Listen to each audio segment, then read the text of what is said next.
આપ જોઈ રહ્યા છો CNC ગુજરાત। સરકારી કોર્ટમાં વધુ સમય જતા હોય છે, આવી ફરિયાદ અવારનવાર જોવા મળે છે। હવે કોઈ પણ પ્રકારની ફરિયાદ કરવી હોય કે માહિતી મેળવવી હોય તો સમય વધુ નહીં જાય તે અનુસંધાને હવે પાટણની ડિસ્ટ્રિક્ટ કોર્ટ દ્વારા સમગ્ર ગુજરાત રાજ્યમાં એક ટોલ ફ્રી નંબર જાહેર કરવામાં આવ્યો છે, જેની સુવિધા 24 કલાકના સમય દરમિયાન ચાલુ રહેશે અને કોઈ પણ પ્રકારની ફરિયાદ કરવી હોય તો આ ટોલ ફ્રી નંબર ઉપર જાણ કરવાથી સરકારી વકીલના માધ્યમથી ફરિયાદ નોંધાવી શકાશે। આનાથી સામાન્ય લોકોને ઘણી રાહત રહેશે અને ફ્રી સેવાનો લાભ આ નંબર ઉપર મળતો રહેશે। પાટણ કોર્ટના સેક્રેટરી નાગોરી મેડમ જોડે વધુ માહિતી મેળવીએ। શું નામ આપનું? આરે નાગોરી। ઓકે, અમે આજે ડિસ્ટ્રિક્ટ કોર્ટની અંદર નાગોરી મેડમને મળવા આવ્યા છે, જેમને એક ટોલ ફ્રી નંબર ડિક્લેર કર્યો છે, જેનાથી શું શું ફાયદા થશે તે અનુસંધાને નાગોરી મેડમ વધુ વિગત આપશે। જી નમસ્કાર।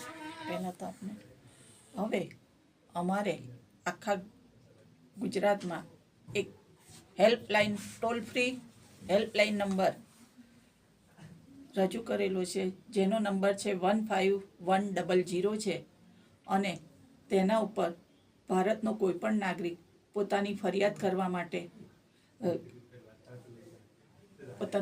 કરવા માટે અરજી જાણ કરી શકે છે અને તે માટે તેને તાત્કાલિક કાનૂની સહાય ફ્રીમાં મળી શકે છે આખા ભારત દેશમાં।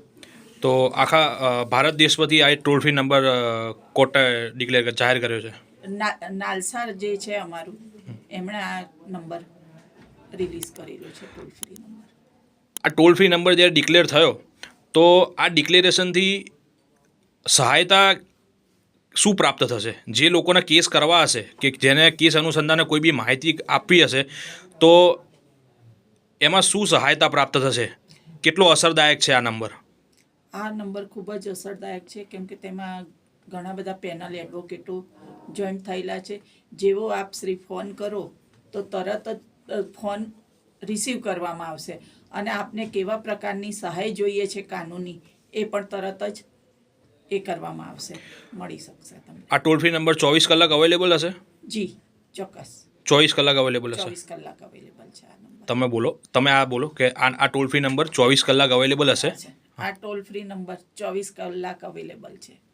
સાથે આવતીકાલે વર્ષનું છેલ્લી લોક અદાલતનું આયોજન પણ તારીખ 14/12/2024 ના રોજ કરવામાં આવ્યું છે, જે પણ પડતર કેસનો નિકાલ આવતીકાલે જરૂરથી મળી આવશે। વધુ વિગત આપણે નાગોરી મેડમ પાસેથી મેળવીએ। આવતીકાલે લોક અદાલત જાહેર કરવામાં આવી છે, તેના માટે શું વિગત છે?